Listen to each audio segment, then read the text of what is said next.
कार्यक्रम के पुण्यार्जक हैं श्रीमती सुगंधी बाई, श्री विजय कुमार जी, श्रीमती कमलेश, श्री संतोष कुमार, श्रीमती मीना जी, श्री प्रमोद कुमार जैन, श्रीमती श्वेता, श्री नवीन कुमार, श्रीमती कविता जी, शैलेश, सपन, अमन, हर्षित, कुहू, अंशिका, पीहू जैन, श्रीमती सुरेखा, श्री सुभाष कुमार जैन, अंशिका जैन एवं समस्त परिवार बहेरिया वाला, निवासी सागर मध्य प्रदेश एवं नारायणपुर छत्तीसगढ़।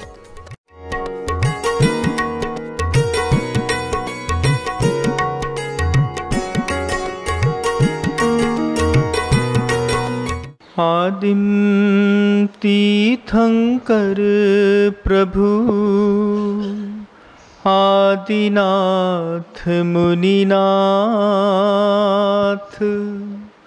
आधि व्याधि अघमद मिटे तव पद में मम्मा। चरण शरण है आपके, तारण तरण जहाज, भवदधि तट तक ले चलो, करुणा कर जिन राज। बोलिए आदि ब्रह्मा श्री आदिनाथ भगवान की जय। संत शिरोमणि आचार्य भगवंत गुरुदेव श्री विद्यासागर जी मुनि महाराज की जय। समस्त मुनि संघ की जय। परम पूज मुनि श्री 108 विनम्र सागर जी महाराज की जय। समस्त मुनि संघ की जय। हम आप सबने कृष्ण की वह मनोहारी कथा सुनने का मन बनाया। कंस को जैसे ही पता चलता है कि कृष्ण ने नागसैया दलित कर दी है, बाण प्रत्यंचा चढ़ा दी है और पंचांज शंख को फूंक दिया है, कंस को विश्वास हो जाता है बंधुओं कि कृष्ण ही है जो मेरा परम शत्रु है, यही इसी के माध्यम से मेरा अहित होने वाला है। ये सारे क्रियाकलाप करके कृष्ण वापस अपने गोकुल में जाकर के रहने लगते हैं।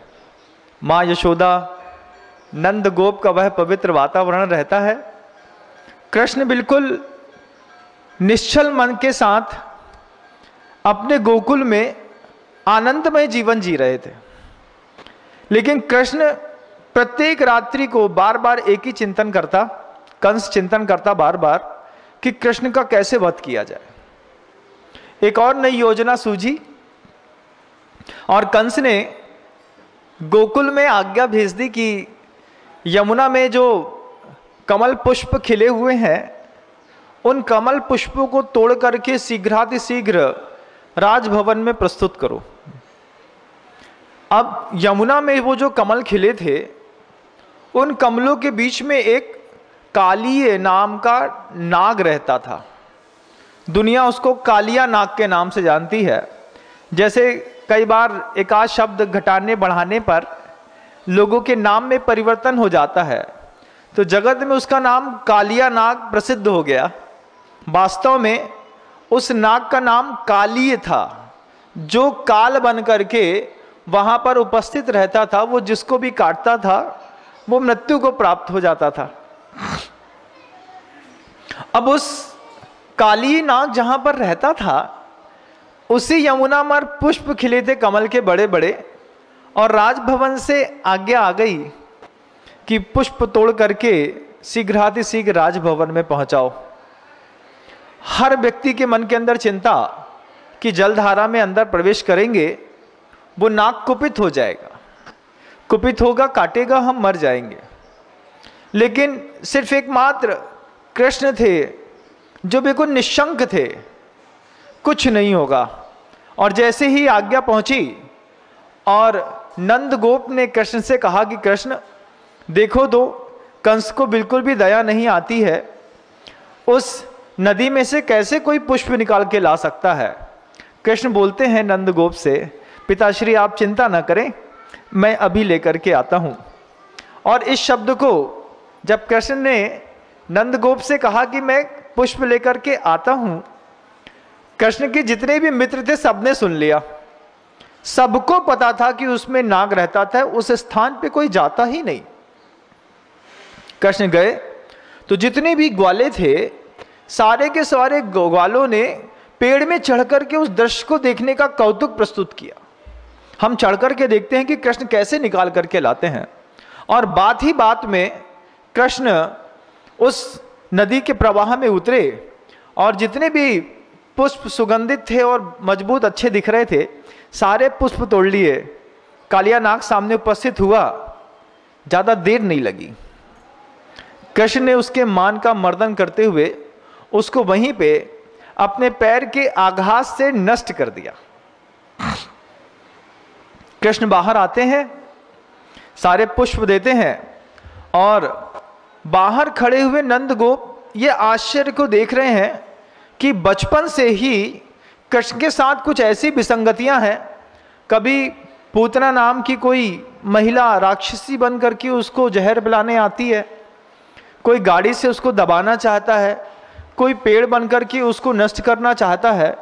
ये छोटे छोटे आश्चर्य देखने की आदत गोप को पड़ गई थी। गोप को विश्वास था कि कृष्ण ये भी निकाल के ले आएंगे और हुआ भी वही। कृष्ण उसको निकाल करके पुष्प लाए और पुष्प जैसे ही कंस के पास जाकर के उपस्थित किए गए, उन खिले हुए पुष्पों को देख करके कंस का पूरा चेहरा मुरझा गया। कंस का चेहरा पूरा मुरझा गया। कंस सोचता है लाख कोशिश करता हूं इस कृष्ण का वध करने की, ये मरता ही नहीं है। फिर तो कृष्ण से रहा न गया और खुली चुनौती दे दी कि मथुरा के अंदर मल्ल युद्ध होने वाला है। उस मल्ल युद्ध में सर्वश्रेष्ठ मल्ल को आधा राज्य दिया जाएगा। ऐसी ऊंची घोषणा जब कृष्ण के कान तक धीरे धीरे धीरे करके पहुंची, कृष्ण के मन के अंदर भी इच्छा हुई कि चलो एक बार मल्ल युद्ध देख ही आते हैं। लेकिन कृष्ण के एक बड़े भाई भी थे जो रोहिणी के पुत्र थे, जिनको बलराम के नाम से आप जानते हैं। दाऊ भी नाम उनका प्रसिद्ध है। बड़े भाई को दाऊ भी कह देते हैं कई लोग घरों में प्यार से। बलराम कृष्ण को एक दिन शाम को बैठा करके कृष्ण के जीवन के वे अनसुने रहस्य कृष्ण को सुनाने लगे। बलराम ने कृष्ण से कहा कि कृष्ण, तुम मथुरा में ही पैदा हुए और माता देवकी और वसुदेव के पुत्र होने का तुम्हें सौभाग्य मिला। कृष्ण को पहली बार पता चला कि मेरे पिता और माँ देवकी है, पिता वसुदेव हैं। बोले कि बलराम बता रहे थे, क्योंकि बलराम ये चीज़ देखते थे कि कृष्ण की नीयत खराब है। वो रोज कंस जो है रोज कृष्ण को मारना के लिए कुछ ना कुछ उद्यम तो करता है। बलराम बड़े हो गए थे, कृष्ण भी बड़े होते जा रहे थे और बलराम को भाई के प्रेम के कारण ऐसा अंदर बार बार लगता था, एक बार कृष्ण को यथार्थ बता दो। बलराम ने वो किया कि एक दिन संध्या के समय कृष्ण को बैठा करके बताया, कृष्ण तुम्हारे जन्म का रहस्य ये है। कृष्ण को बताया बलराम ने कि कैसे तुम्हारा वहां पे 7 माह में जन्म हुआ, तुम कैसे जब तुम आए थे तो तुमको वहां से लाने की कैसी संयोजना बन गई, कैसे वो मणि में सींगों में मणि धारण किया वो बैल आगे आगे चला, यमुना ने कैसे रास्ता छोड़ दिया, कैसे हम तुमको यहाँ पर लेकर के आए। सारी कहानियाँ बलराम ने कृष्ण को सुना दी। कृष्ण फिर अपने अतीत में देख करके बार बार सोचते हैं, वास्तव में ऐसा हुआ, पूतना का वध हुआ, पेड़ों के माध्यम से भी, सकट के माध्यम से भी, बैलगाड़ी के माध्यम से मेरे प्राण लेने की कोशिश की। जब तक कृष्ण बिल्कुल निराकुल थे, मन के अंदर कोई कसाय भाव कृष्ण के था ही नहीं। अभी तो सिर्फ कंस के मन के अंदर बैर चल रहा था। कंस को पता था कि ये मेरा शत्रु है। कृष्ण ने कभी भी कंस के ऊपर अपने शत्रुपने का भाव मन में अंदर लाए ही नहीं। वो एक तरफ निश्चल प्रेम और एक तरफ निश्चल बैर, विरोध और द्रोह। और जब ये मन के अंदर भावना कृष्ण के जग गई कि कंस मेरा मामा होने के बावजूद बार बार मुझे मारने की, हत्या के प्रयास करता है, अब कृष्ण का आवेग आपे में न रहा। कृष्ण को लगा कि बरसों से उनकी की गई प्रतिज्ञा का अब जवाब देने का समय आ गया है। और हुआ भी वही। जैसे ही कंस ने वहां से आज्ञा भेजी कि यहां मल्ल युद्ध होने वाला है, कंस और बलराम दोनों तैयार हो गए। अब तो मल्ल युद्ध करने हम जाएंगे ही, चाहे कुछ हो जाए। और हुआ भी वही। नंदगोप से, माता यशोदा से आज्ञा लेकर के कृष्ण ने कभी यशोदा को एहसास तक नहीं दिलाया कि तुम मेरी जननी नहीं हो, क्योंकि जितना प्रेम यशोदा का कृष्ण को मिला है इतना देवकी का कभी उनको मिल ही नहीं पाया।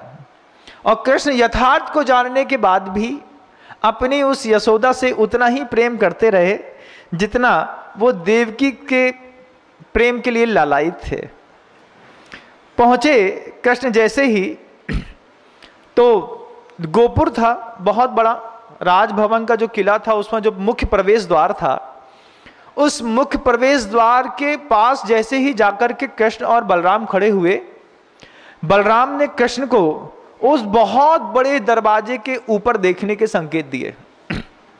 ऊपर देखने के संकेत दिए तो खिड़की से कोई वृद्ध पुरुष उस दरवाजे के ऊपर से झांक रहे थे। बलराम ने कृष्ण से कहा, कृष्ण, वास्तव में मथुरा के महाराजा उग्रसेन, जिसको कंस के जो पिता हैं, कंस ने उसको इसी मुख्य द्वार के ऊपर कमरे में बंदी बना करके रखा है, और जिनके दोनों तरफ खिड़कियां हैं, वे बाहर का दृश्य भी देख पाते हैं और अंदर का दृश्य भी देख पाते हैं। और बरसों से राजा उग्रसेन यहीं पर निवासरत हैं। जिस दिन तुम पहली बार मथुरा से बाहर आ रहे थे, उस दिन भी महाराज उग्रसेन ने तुमको देख लिया था। मन के अंदर ये शंका पैदा हुई कि महाराज उग्रसेन कहीं ये कंस को बता ना दें, लेकिन महाराज उग्रसेन ने दोनों हाथ से आशीर्वाद दिया था विजयी भव का। उनके आशीर्वाद और उनके इस रहस्य को जानने के बाद भी शांत बनने के कारण ही तुम इतने दिनों तक गोकुल में सुरक्षित रह पाए, नहीं तो गोकुल में पहले ही तुम्हारा पता चल गया होता। उनको प्रणाम करो। और कृष्ण ने महाराज उग्रसेन को दूर से ही देख करके ऐसी मोहनी मुस्कान के साथ जब अपने हाथ ऊपर किए तो ऊपर से सूर्य का प्रकाश प्रखर हो उठा, और कृष्ण के हाथों में जो नाखून थे उसकी चमक से महाराज उग्रसेन का चेहरा चमचमा गया। महाराज उग्रसेन ने देखा कि आज कृष्ण और बलराम दोनों के सुबह सुबह रोहिणी नक्षत्र पे दर्शन हो गए हैं। निश्चित ही शुभ संकेत मान करके महाराज उग्रसेन के मन के अंदर एक अपूर्व आनंद पैदा हुआ। दरवाजा खुला, अंदर गए। नगर में प्रवेश करने के साथ ही कंस ने अपने अभिरक्षकों को शिक्षा दे दी थी कि जैसे ही बलराम और कृष्ण यहाँ पर आए, उनके ऊपर मतवाले 2 बड़े बड़े पागल हाथी छोड़ देना। अब हाथी छोड़ देना सरल बात थी बंधुओं, लेकिन ये शायद कंस भूल गया कि वे वही कृष्ण हैं जिनके शरीर पे 1000 सिंह का और 1000 हाथियों का बल विद्यमान है, जिनकी शारीरिक क्षमताओं में 1000 हाथी का और 1000 सिंह का बल हो, उसको कोई एकाध हाथी क्या परेशान कर सकता है। अबोध बुद्धि थी। लगता है प्रारंभिक दशा में जैसे मच्छर काटता है तो लगता है कि परेशान कर देंगे, लेकिन मच्छर परेशान कर नहीं पाता। ठीक वैसे ही सोच कंस की थी। कंस ने एक चंपक नाम का हाथी और एक पादाभर नाम के ये 2 पागल मतवाले बहुत बड़े बड़े हाथी को कृष्ण और बलराम के सम्मुख छोड़ दिया, और दोनों बलवान थे। बलराम के सामने जैसे ही वो पादाभर नाम का हाथी आया, बलराम से रहा न गया। बलराम उसके सामने अपनी एड़ लगा करके खड़े हो गए कि चल तू मुझको हिला के दिखा दे। हाथी बहुत तीव्र गति से दौड़ा, लेकिन बलराम ने युक्तिपूर्वक पादाभर नाम के हाथी को बहुत कम समय में धराशाही कर दिया। चंपक नाम के उस हाथी के साथ कृष्ण अपनी लीला करने लगे।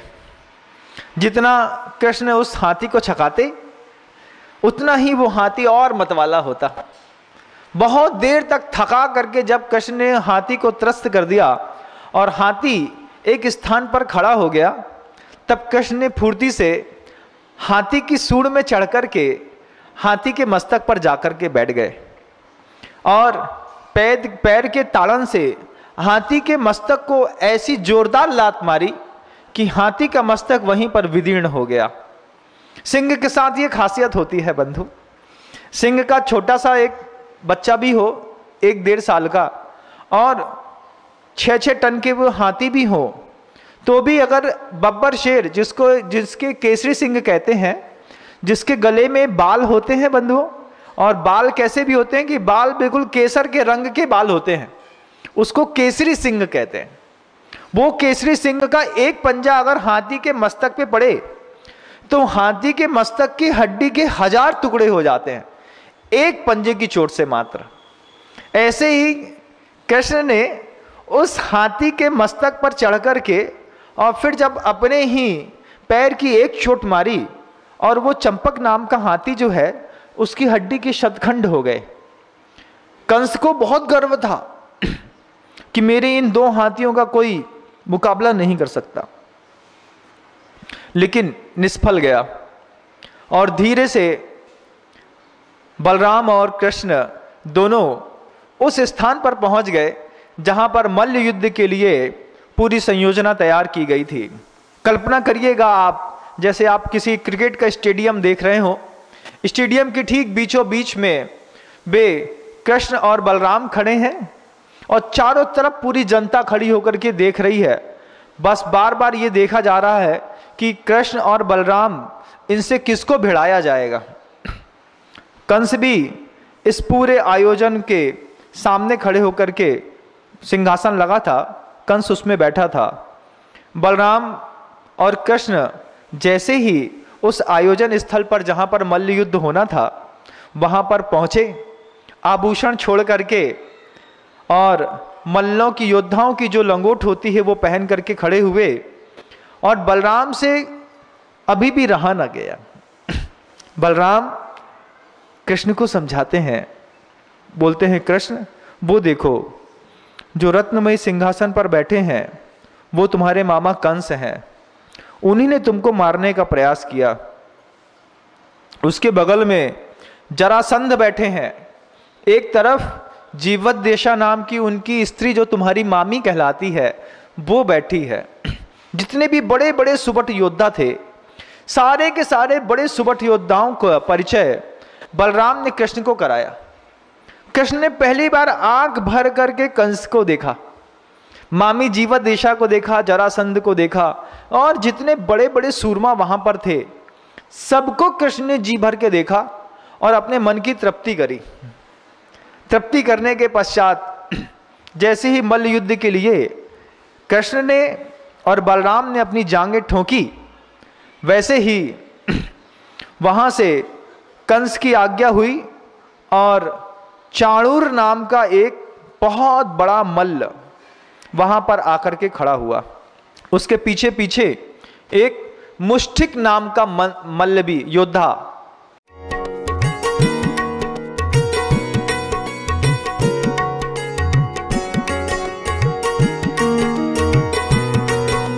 इस कार्यक्रम के पुण्यार्चक थे श्रीमती सुगंधी बाई, श्री विजय कुमार जी, श्रीमती कमलेश, श्री संतोष कुमार, श्रीमती मीना जी, श्री प्रमोद कुमार जैन, श्रीमती श्वेता, श्री नवीन कुमार, श्रीमती कविता जी, शैलेश, सपन, अमन, हर्षित, कुहू, अंशिका, पीहू जैन, श्रीमती सुरेखा, श्री सुभाष कुमार जैन, अंशिका जैन एवं समस्त परिवार बहेरिया वाला, निवासी सागर मध्य प्रदेश एवं नारायणपुर छत्तीसगढ़।